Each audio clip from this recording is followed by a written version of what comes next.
Hey guys, this is Life of Cows, and I'm going to be showing you how to make a basic wobble bassline on the 3X oscillator, Sytrus, and Harmless.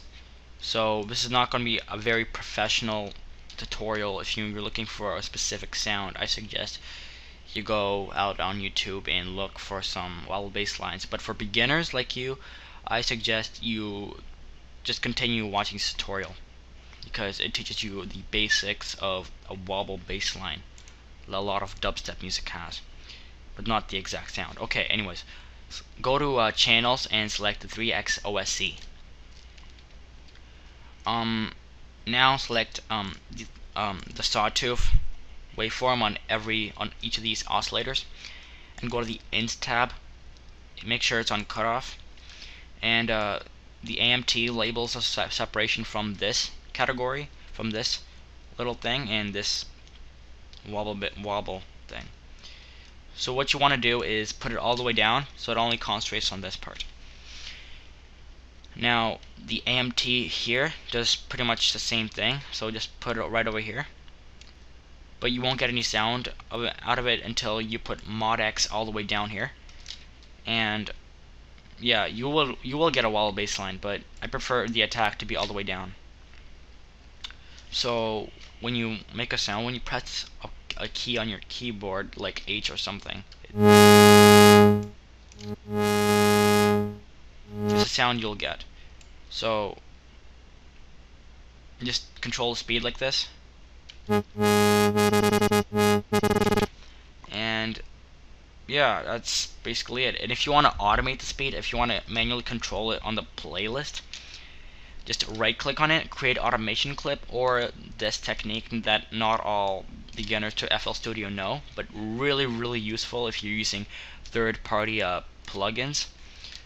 You'll go to tools, just tweak a knob, and then don't tweak anything else, then until you go to tools, last tweaked, and select an automation clip here.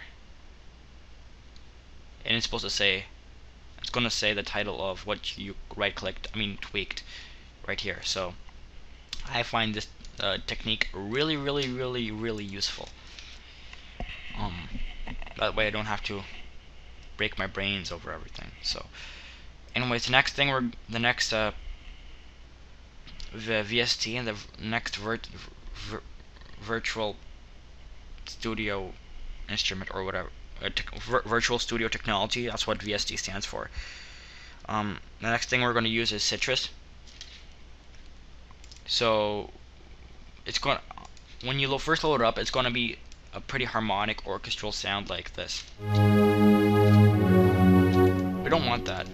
So go to presets, and all the way down you see the default setting, and you just click on it.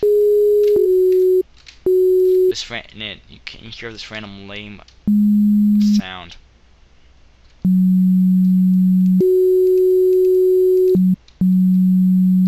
As you can see, I've just lowered it. So in order to do that, just take the OP1 here, to click on it, and in this category, this place, just make it 1. Anyways, yeah, so right click, and we're gonna concentrate in this part now. So right click and drag your mouse over to the little buttons here,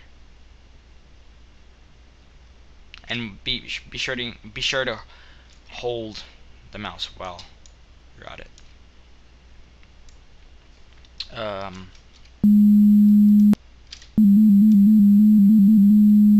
Oops, sorry, wrong thing.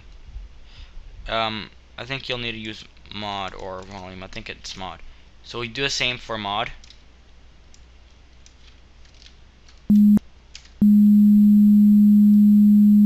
Nope, it's not the same thing. It's not that. So it's volume. Sorry about that. Sorry that I messed up. This is only my 7th time doing this tutorial because I keep messing up.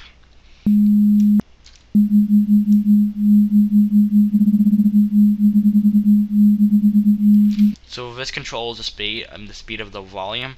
So the volume goes like this, pretty much. So, and this controls the speed of it.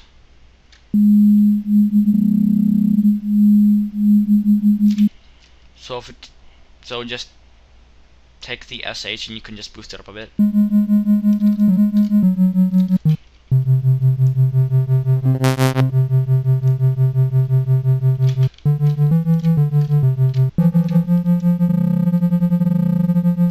If you want to automate the speed, use the same technique I showed you before. Right click or the tools part thing. Anyways, lastly, we're gonna be using Harmless. Ooh. Okay, so this is a way I love to do the wobble bassline. So a wobble bassline and Harmless, a basic wobble bassline, Harmless, not an elaborate wobble bassline. Anyways, I like wobble basslines to be a little deep and heavy and full of bass. So in order to do that, put 1 3 sub 1 3 and 4 all the way up. So it sounds like this. Let's eliminate the attack here by putting down the attack, DK, AMT, and this. Anyways, yeah, so put the frequency knob all the way down. So it creates a basic harmless bass that I showed in my last tutorial. It was a pretty failed tutorial. Anyways, now just take the LFO knob and put it all the way up. And this LFO knob, everything goes to here. So every LFO knob you see here, goes to this little part, this section. So it's really useful. So I like to put every LFO up except for this one, because if you do that, it creates a little zippy noise, and it's really irritating to some people, and I don't like it at all. I guess I'm one of those people. Anyways, yeah, so that's basically the basic techniques of making a wobble bassline. So if you have any questions, feel free to put them down in the comment section below. And yeah, thanks for watching this tutorial.